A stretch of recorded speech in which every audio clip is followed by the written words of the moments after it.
อย่าเจอเราไลน์ FC เราเอง FC เราเองอันนั้นอยู่แล้วเจอไลน์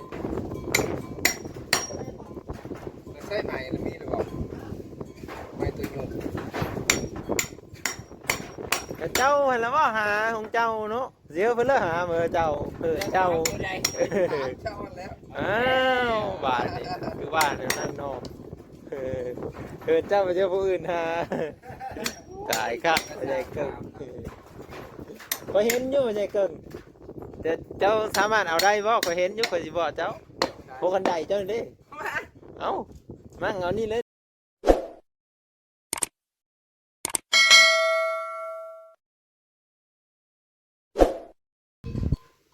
สบายดีพ่อแม่พี่น้องสวัสดี FC ประเทศไทยและก็ FC ที่ตั้งอยู่ต่างประเทศนำเนาะมื้อนี้บ้างๆก็มาอยู่เฮินเท่าเกิ่งเนาะก็คือเข้ามาอันนั้นเนาะเข้ามาเบิ่งอันเบ้าหนงเพิ่นไปซื้อท่อกับบ้างกินอย่างนั้นแล้วก็พอดีว่าเพิ่นสิเฮ็ดอันสูบน้ำไหม้เนาะแล้วเพิ่นสิเอาขึ้นเดี๋ยวไปเบิ่งนำกันพี่น้องหลายๆคนแล้วมาซอยเพิ่นอ้ายเพิ่นก็มากันพี่น้องมาเบิ่งนำกันทุกคนไป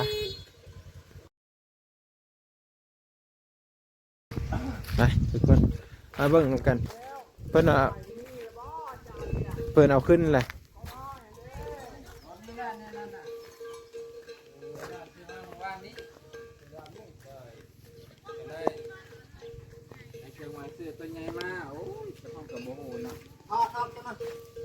ตอนเอาเลยบ่สบายดีบ่น้องสบายดี สบายดีคือกันเด้อทางนั้นก็ได้สบายดีบ่าว บ่ยังเบาบางพาราเพิ่นเอามาซอยน้ำแบบเพิ่นก็มาซอยสร้างกันมาซอยเพิ่นมาซอยกันมื้อนี้ทุกคนไปซอยยืนซอยรอบไปเด้อซอยก็ความสะดวกให้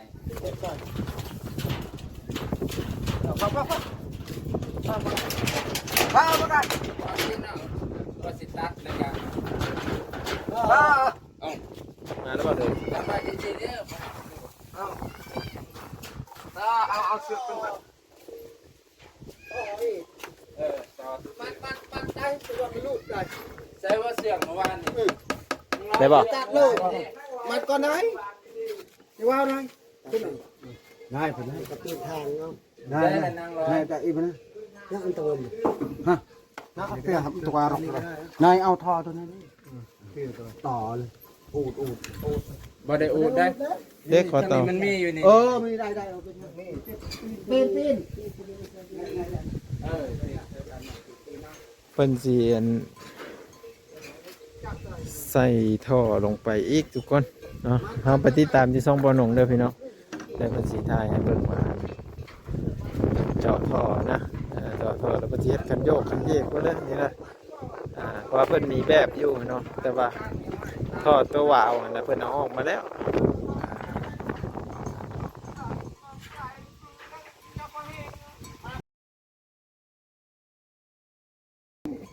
เรียบร้อยทากาวเสร็จแล้วนี่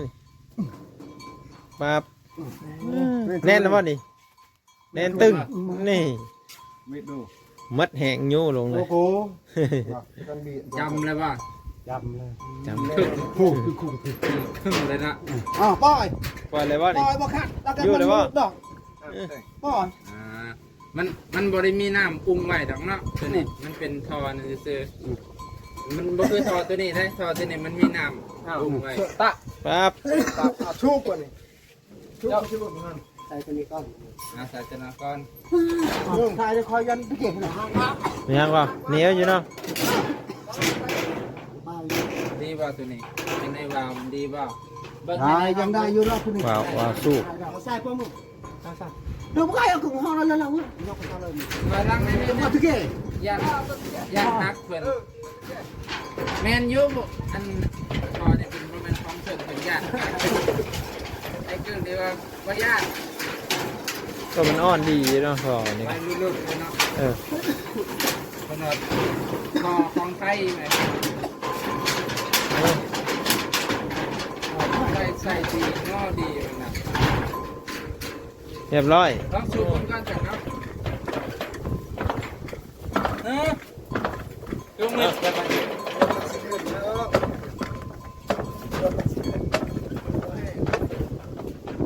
เดี๋ยวเอาแล้วเอาแล้ว ออกแล้วออกแล้วมา เอาตัวนี้มันก็ทุกคน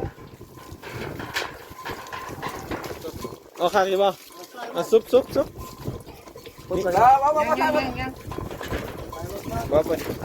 ไปไทยกาว ทดสอบก่อน มี ไปไทยกาวไปไทยกาว เอามาแน่มาแน่พอได้ถอดเน็ตเนาะยังได้ยังฝืนป่ะ อ๋อนะทำมีไทยว่ามาใช่ทอนันย่าทอนันอันนี้ฮะทำมีเลือดทอไปไทยแล้วทำนี่ทำไทยเจ้าอยู่ไหนเหรอได้คือเขาเห็ดจะนั้นลิ้นเตือ จะได้สนับกับบ้า บักกึ่งเอ้ยนี่แล้ว เอาใส่ท่อใส่ก็ใส่ใส่ให้เพิ่นจะต่อนะให้มันยาวใส่บ่ว่ามันยาวโพดจะมาได้เองน้ำมาที่ชายออกบางทีว่า เพิ่นว่าน้ำ มันล้นพี่บอก เพิ่นว่าน้ำน่ะมันเบิดไว้เพิ่นว่าเนาะน้ำน่ะมันเบิดไว้แต่เพิ่นจะใส่ตัวนั้นใส่พอเลยใส่ก็ใส่เพิ่นว่าน้ำบ่เต็มคุกดำแต่มันเบิด ว้าวเจ้าชูบแล้วนี่มันได้แล้ว เอาลองดูสูบซ้ำเช้าเนี่ยคำมันดังกุ๊กๆแหละนั่นเป็นคือเก้า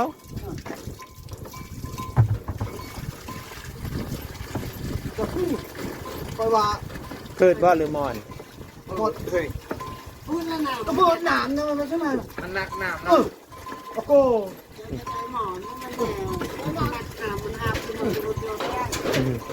มันยกน้ำเป็นเนาะ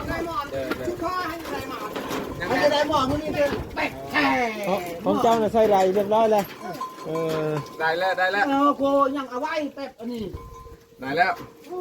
จะเลยเลยราคา ได้แล้วเนี่ยคือคิดว่าพ่อก่อน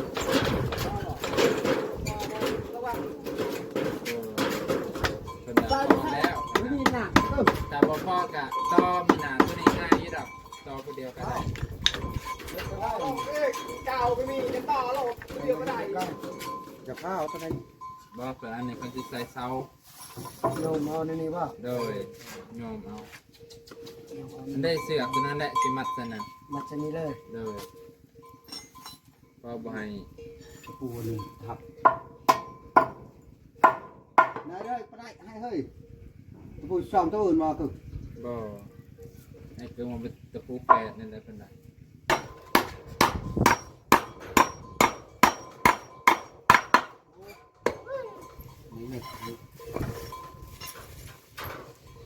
ดีกินโคดับตาใหม่นั่นนะ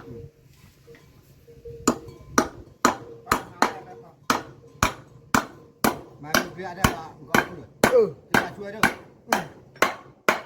ตัวนั้นตะปูไม่ไป โอ้สอดเลยเนาะ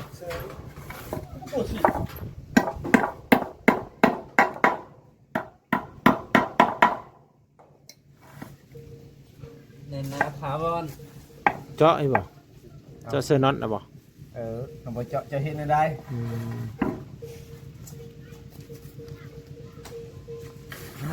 ฮาวายก่อนสิ ติดเงียนก่อน ไว้ดีๆบัดใส่กันนะบ้าน จะใช้คนเดียวก็ได้ ไม่ได้จะไปเห็ดขาดกัน เจ้า ไปเป๊ะเนี่ยตัวนี้เอาไป บ่เราเขาให้เขาเจาะเขาไปเจาะ ก็เห็ดหมูค่ะงามเลย อะไรก็เบาล้าวบ่ต้องเกิ้งไม่มีโซนจะมีแล้ว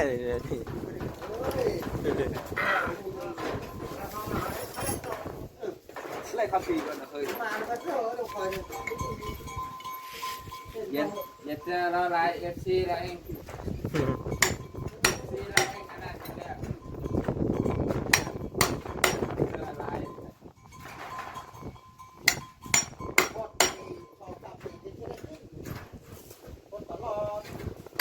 ฉากได้ม่วงๆนี่แล้วตัวเตี้ยๆมากแล้ว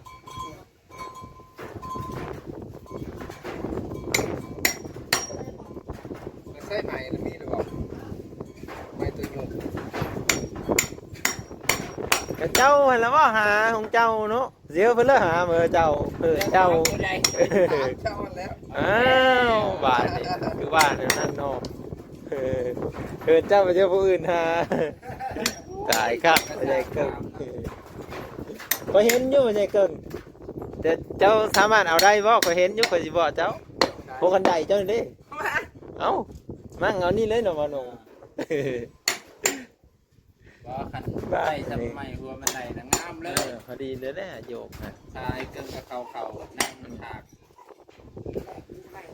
นี่ ไม่เสร็จเจ้าก็หมดแล้ว หมดเลยนะ มันฉากเบิดแน่เลย หมด เกิดสิหาไม่สิครับ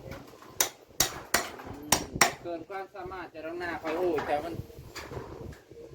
สอกหาได้อยู่แล้วแหละ คนหน้าครอบครัวที่แข็งแกร่ง บ่เกินความสามารถจะดอกมันบ่มียังง่ายดอกง่ายเลย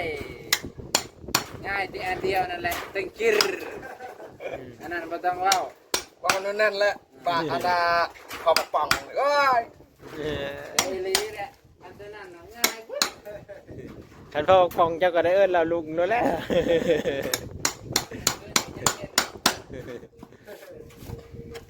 คนไรโพดเหรอเดี๋ยวเบิ่งจะเราจิเจาะแล้วอะไรไม่จักนี่ฮะละเอียดจบงามสอดแล้วบ่อย่างเนาะ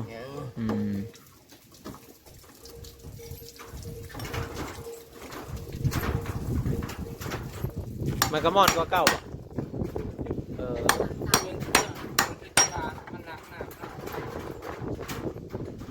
มันแห้งยาวลงไปนี่เนาะเป็นหยามันไงก็สิดึงขึ้นมาได้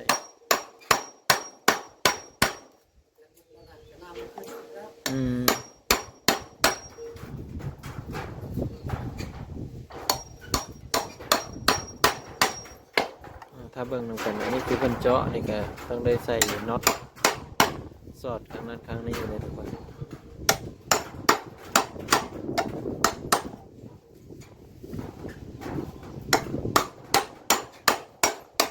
ไก่ยูซิวเรามันเฮาครับเจาะสอดรุดแล้ว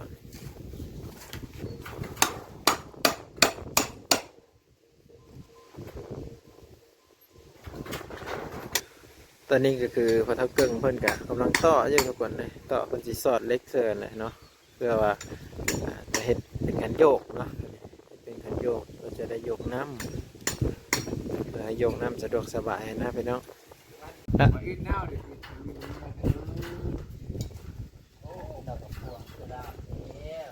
ลายเยอะอีดเลยมันบอก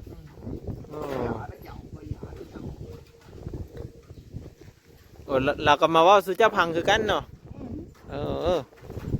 เราต้องตั้งใจไม่ก็ลูกมาตะแล้วตั้งเลยลูกมาตะแล้วว่าไปอายุมันนั่นก็อะไร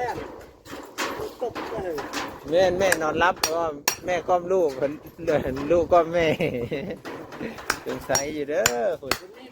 คุณมีคานกระด้อมมาแล้วจะเจาะแล้วนะเสื่อโหน็อตโอ้สอดปุ๊ดมัน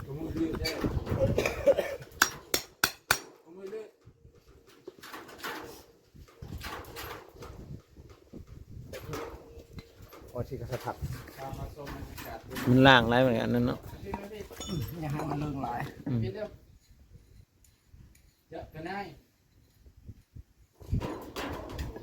สอดปุ๊ด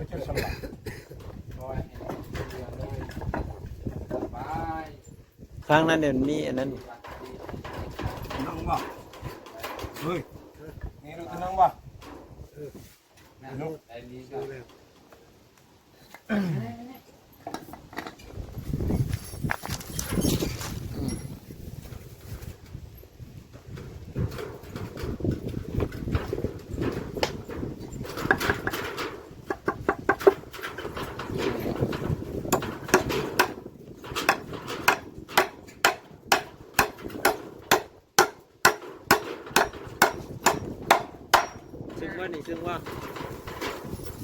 ซึ่งมีคนดีแล้ว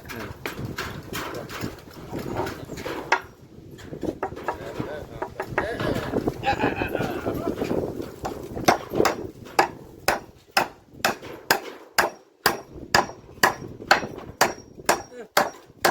อ้ดิบสวยพอได้ยังแน่นหนาถอดจุดไม่ได้ก็ลง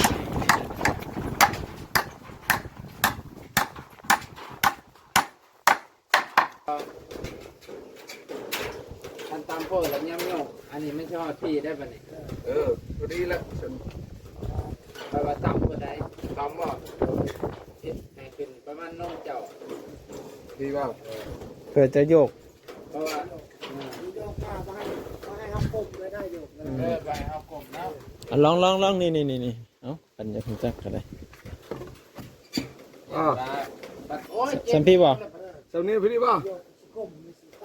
ดีป่ะ โดย ก็เดี๋ยวจับดึงขึ้นเนาะ โดยติดต่อมาเลยแม่นว่าโยกเมื่อน้ำสิขึ้นจนก้มลงจนว่าข้างเด้ไอ้ขึ้นเป็นที่เรียบร้อยเก่งนี่เด้มันเป็นข้อที่ดีของลูกเขาได้มานี่ได้ รวดเร็วทันใจ รวดเร็วทันใจไอ้กึ่งกับเป็ดอยู่แล้ว เฮ็ดเป็ดไหนเดี๋ยวนี้ อย่าประมาทขาดคุณกระได เพิ่นเจาะอันนี้ก็บึ้มบ้ามผู้เดียวเลย แล้ว เดี๋ยวว่ากันเพื่อจะได้เนี่ยมันต้องที่ดาคนไปแล้วเพื่อจะไปเฮ็ดเรียกตัวอื่นประมาณนั้นนะได้ขับใส่บ้านขับ ยังคันโยกไม่เป็นนี้เนาะไม่วิกเลยเนี่ย กระโดด